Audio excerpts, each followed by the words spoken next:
What's going on, friends? Welcome back to the Honeystead, and I've got a lot to kind of fill you guys in, plus some beautiful flowers that are ready to be harvested and turned into medicine.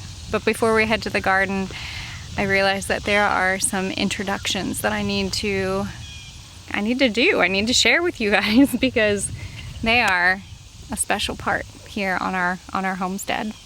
The other week we had 2 heifers deliver here on the homestead, unassisted. It went beautifully. I cannot be more thankful for the ease of the delivery.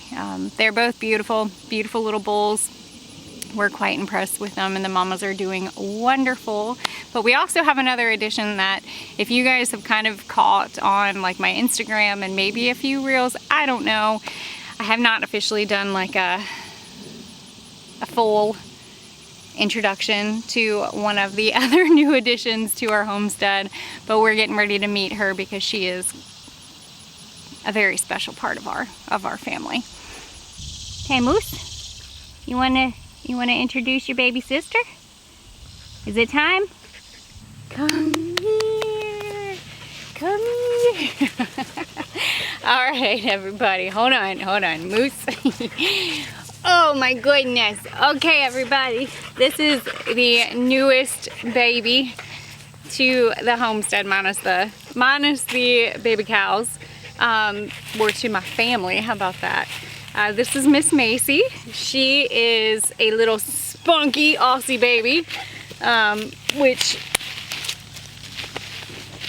you guys have seen that we added Moose to our home about last November, and he has been, come here, he has been my foraging buddy this entire time. Hold on, let's do this the right way. We're gonna cut a little bit of my head off, probably off for this. Come here, Macy, come here. Come here, come right here. So, Miss Macy is actually Moose's full sibling. So they have the same mom and the same dad, and we got them from both of them from Working Aussie Homestead. Jordan and Josh are good friends of ours, and I have wanted this breed forever. You're probably not gonna see. So we've wanted this breed for forever, really, and it worked out. And long story short, we have fallen in love with Moose, you know, and how wonderful he is on this farm, on this homestead, as my companion, as my foraging buddy. She's already started to learn about herding the chickens and helping getting all the chickens up. She's showing a lot of interest in the cows, which is going to be extremely helpful. I have taken her out foraging, and she has been able to smell a reishi mushroom, which is awesome because I'm hoping to maybe one day train them to be able to like really come and work with me. And she's completely made her own spot in our bed, especially on our mattress, which I do want to say a special thanks to Birch Living for sponsoring this video. They're having a Labor Day sale, and every once in a while I like to give you guys an update on our mattress because it has been many months now. We're still under a year with us having this mattress, and I completely love it. Both Moose, Macy, my husband, and I have very much enjoyed our natural organic mattress made by Birch Living. Now, it is made from organic wool, organic cotton, and 100% natural latex. It is not only comfortable, but it's also sustainable. It is fire resistant, it is mildew resistant, and it's not made with any harsh chemicals that could potentially do harm for my family and I as we sleep at night. We spend most of our time, if you look at it, we spend at least 8 hours a day in our bed. Sometimes a little less, depending on the task at hand. But we do spend a good bit of time in our bed. And if you guys have kind of followed my health journey, sleep is very much a part of healing, and it's very important. Our body has the ability to restore itself at night while we're sleeping, which is why I like to grow a lot of medicinal herbs here in our garden that is exactly for that, for sleep, for relaxation, for that reset. And of course, my mattress has been a huge part of my own health and allowing my body to reset. Not only am I sleeping on an organic, natural material, because it's not made with any fiberglass or any polyurethane foam. It was super easy to get. All I had to do was hop on my computer, picked out the mattress that I wanted, clicked the order button. It came in the mail within a couple of days. I brought it inside my house, as stubborn as I am, all by myself, unboxed it, and it opened right up. I will say though, I did accidentally open it up upside down, so be mindful of that. But we were sleeping on it that night. And since I started sharing about our Birch Living mattress, I have been happy to hear a lot of your guys' feedback, because I know a good bit of you have taken advantage of some of the sales that they have offered. Like right now, the Labor Day sale is 25% off. You can also get 2 free Eco Rest pillows that come along with it.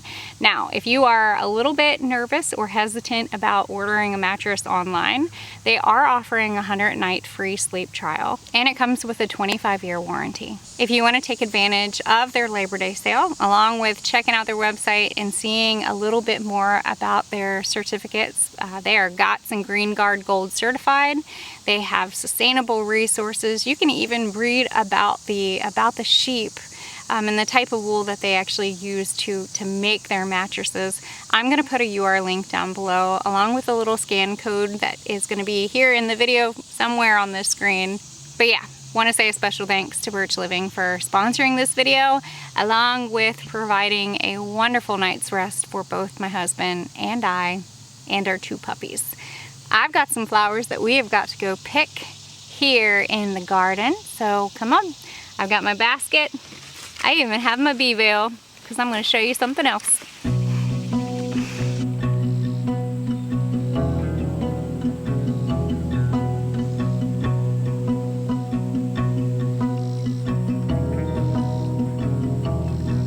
I'm gonna put this on really quick. I was gonna walk into the garden first, but I figured let's go and show you this. I have been super excited about the new apiary space. The bees have been very much loving it. I have not taken you guys in there and done a video. We need to do that pretty soon, I will say. I am due for sharing with you guys what's going on with the bees. I know that they are flying, and honestly, they don't need a whole lot right now, so I'm just letting them be. Ha! Also, when you become a beekeeper, you are 100% allowed to just make really corny bee jokes. So, permission granted. Oh, it's gonna be so pretty! So eventually, this passion flower is gonna grow up and over this walkway, this entryway. So far, so good.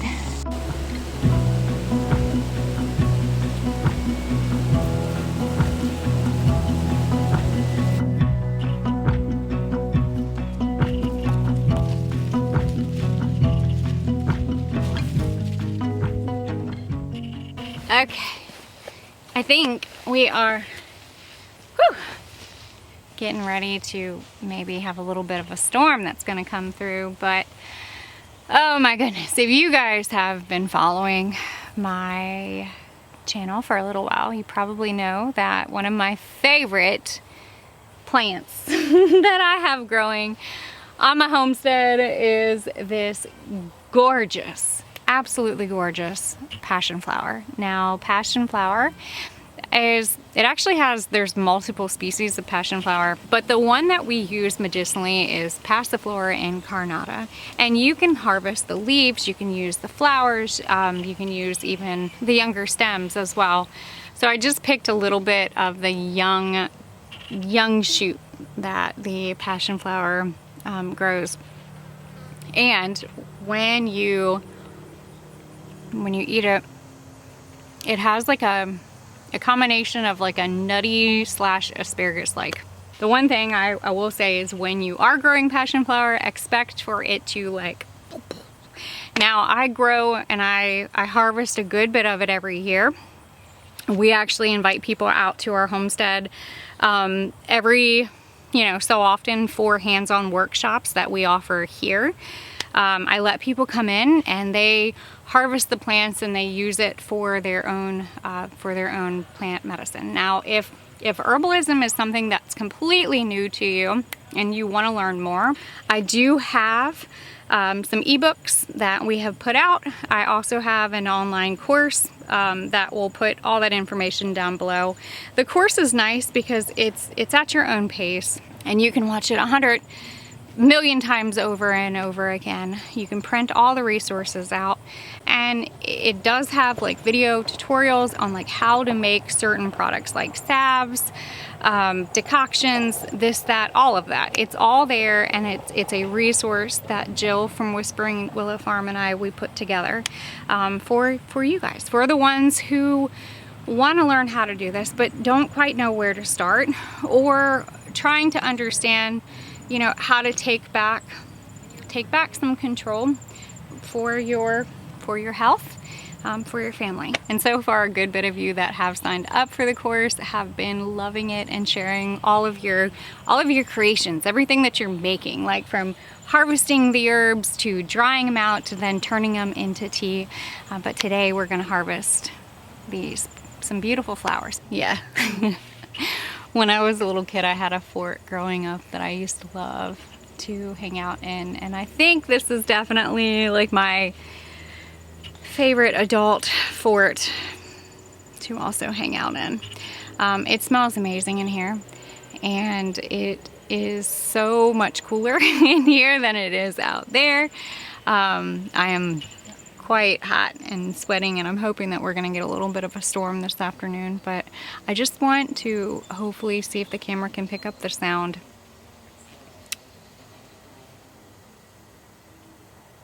of the humming.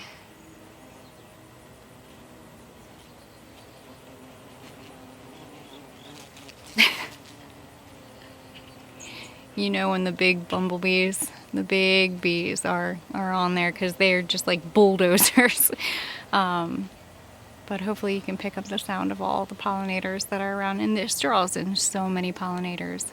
Now we're gonna harvest a few of the flowers, not too many, because I do want to make sure to leave the flowers to go to fruit. That is something that is also delicious about this plant. And not only does it offer a sedative-like effect, it's great for insomnia, it's great for sleep, it's perfect for if you are just not feeling that good, and you just need to just relax. This Passionflower is perfect for that. The leaves I do tend to harvest come this later on when all the flowers have pretty much gone to fruit. I'll harvest a lot of the leaves and I'll set them up to dry for next year or for this winter. I still have quite a bit. It is one plant that's extremely prolific, but the goal for this is I'm going to set it up as actually two different things. We're going to set up the Passionflower as a tincture, and you can use a vodka, or you can use apple cider vinegar if you choose not to use vodka. And then the other thing that I plan on doing is also setting some up in a honey to have that beautiful sweet floral aroma and flavor and the medicinal properties. Now it's not going to be as strong as if you're using a vodka for your menstruum, but what I have found that I like to do is combine my alcohol-based tinctures with my honey, my herb infused honey, to have that wonderful extra sweetness and medicinal properties. So we're gonna harvest a little bit, make sure to leave some, but I just wanted to show you my fort. This is where I hide quite often. Now these flowers pretty much just opened today. which is another thing, like kind of wait towards the later part of the day when you're gonna go ahead and harvest your flowers, because that's when they do start to open. In the morning, not so much. I also do like to wait until the sun does help kind of dry off any of like the residual moisture or dew.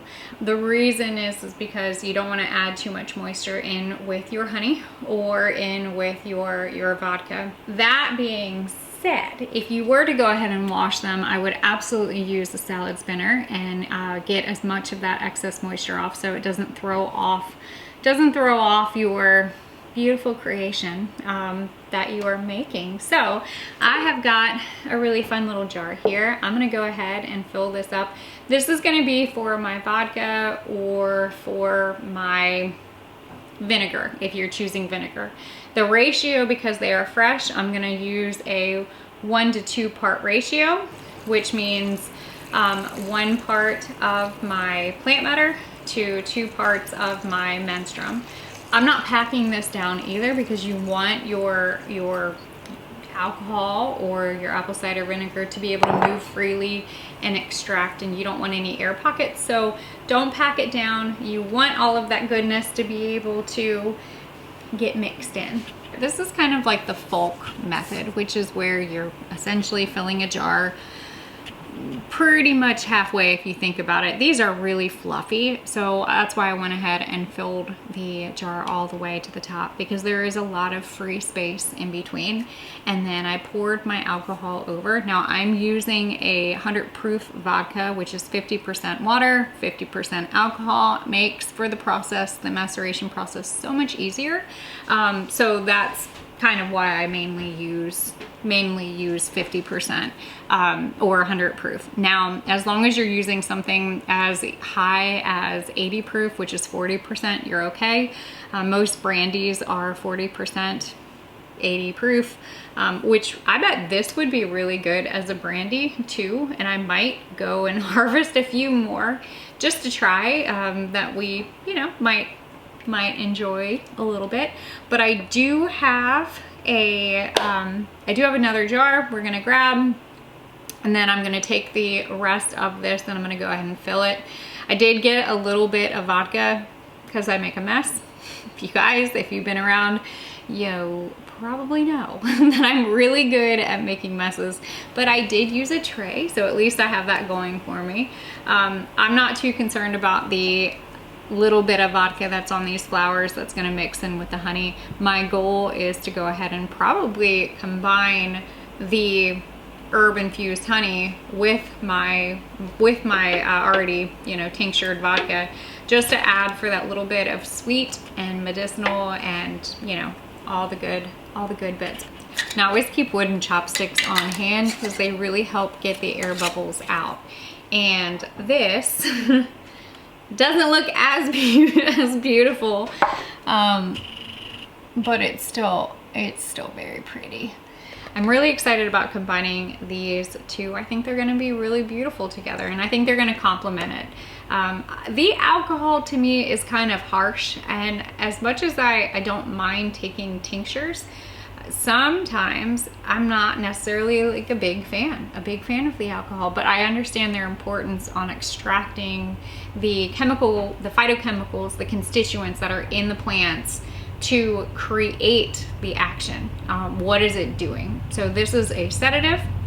It's great for insomnia, it's great for stress, it's great for tension headaches. If you are experiencing, you know, the moments of feeling like, ugh, you know, this just will help your body kind of chill, relax, wonderful for sleep. The tea is great. It's green. I don't mind it, but I really do love the sweetness of the flowers. So I'm very interested in tasting the two of these and combining and seeing how well they work together, which I know they're gonna work wonderful.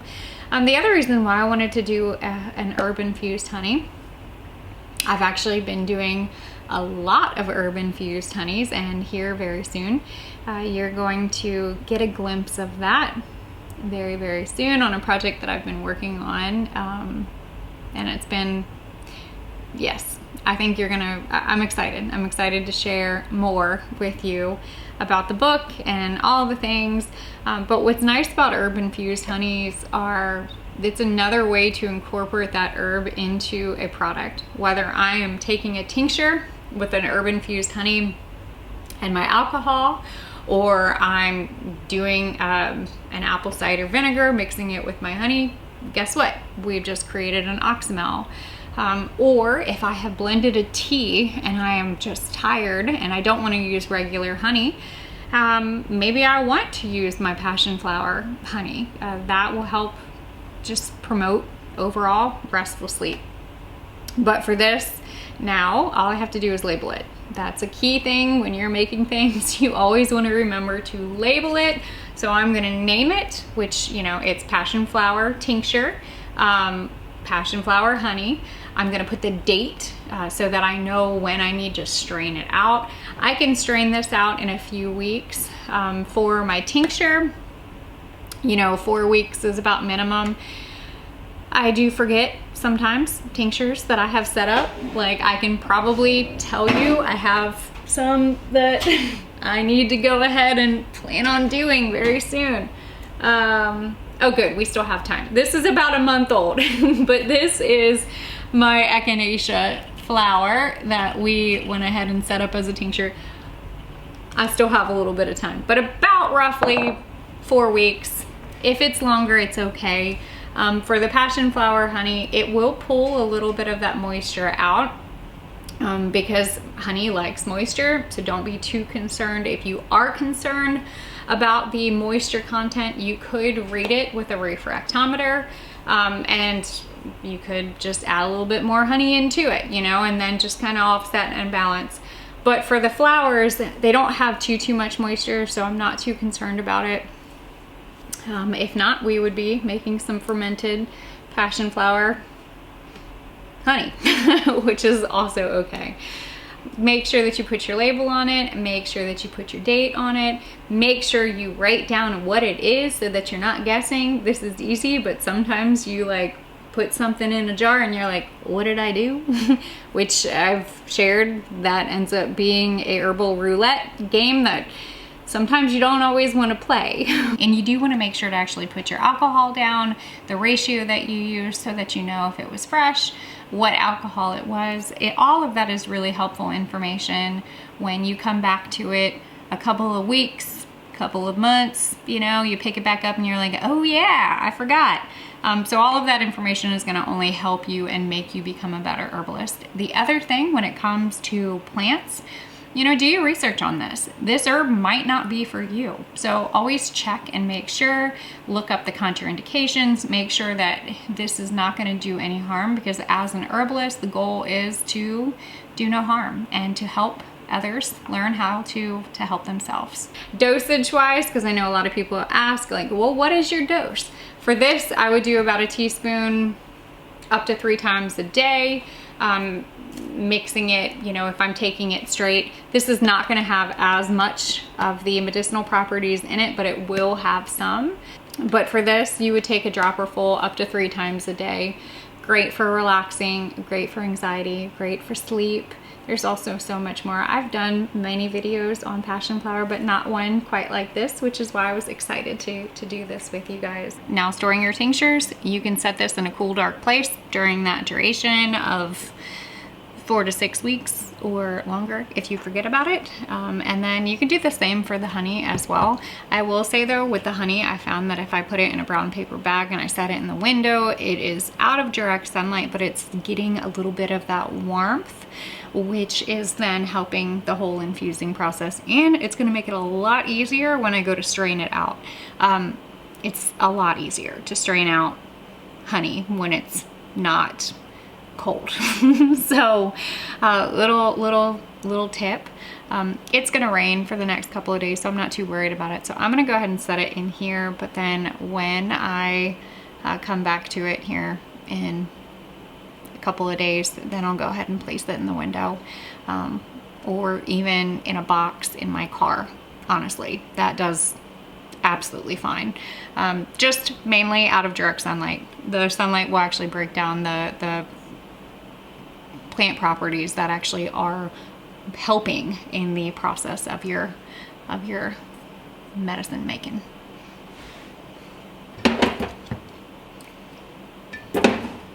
The other thing too, you're gonna shake up all of your tinctures at least once a day. This is St. John's wort infused oil that I harvested in July. And we're gonna make a lovely salve with it. We'll talk more about St. John's wort. There's so much that I wanna talk to you guys about. So much, but not enough time in the day. Thank you guys for coming along with me today and meeting some of the new additions to our family and to our homestead. And of course, learning about all the good things that the garden is sharing, and yeah, all the good things. So, as always, don't be afraid to get your hands dirty and learn something old. Bye guys.